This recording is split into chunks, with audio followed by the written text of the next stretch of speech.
Bonjour à tous, bienvenue dans ce nouveau journal de la culture sur France 24.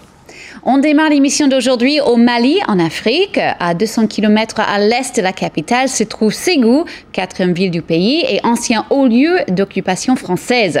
La ville possède beaucoup d'atouts, notamment une magnifique architecture.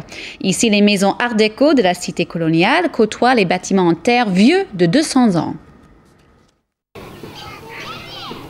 L'architecture de Ségou est intimement liée à l'histoire du Mali. Cette ville, qui fut le siège du grand empire Bambara à partir du XVIIe siècle, fut aussi le symbole de la pénétration coloniale française en Afrique de l'Ouest. De ces deux épisodes, il reste un immense ensemble architectural relativement homogène, un exemple d'abord de ce qu'on appelle l'architecture soudano-sahélienne. L'architecture soudano-sahélienne est un type d'architecture qui a été diffusé par un architecte espagnol, andalou précisément, du nom de Es-Saheli, que Kankou Moussa a ramené de la Mecque.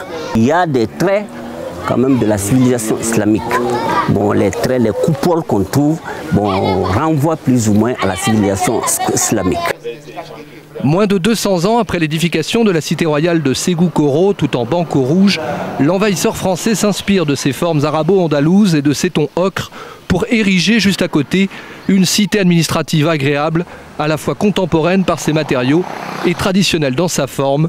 Le style néo-soudanais est né.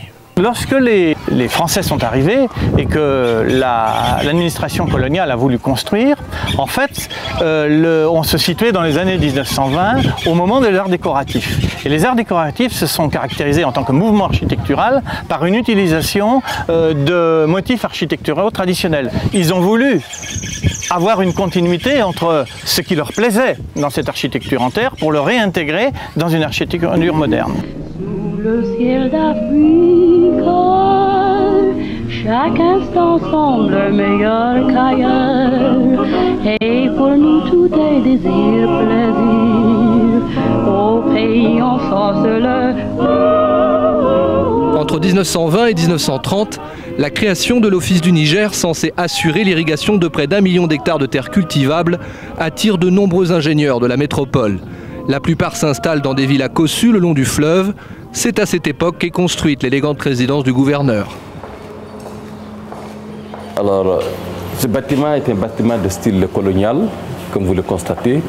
Il a été réalisé dans les années 20, entre 1925 et 1927. Expression de majesté, de gaieté, le cadre est idéal.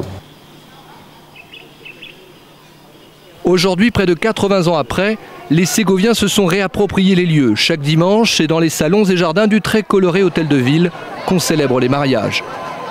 Actuellement consciente d'un patrimoine unique et du potentiel touristique qui en découle, la ville de Ségou a lancé un vaste chantier de restauration de ses quartiers anciens afin que Ségou la coquette, comme on dit, retrouve un peu de sa splendeur d'antan.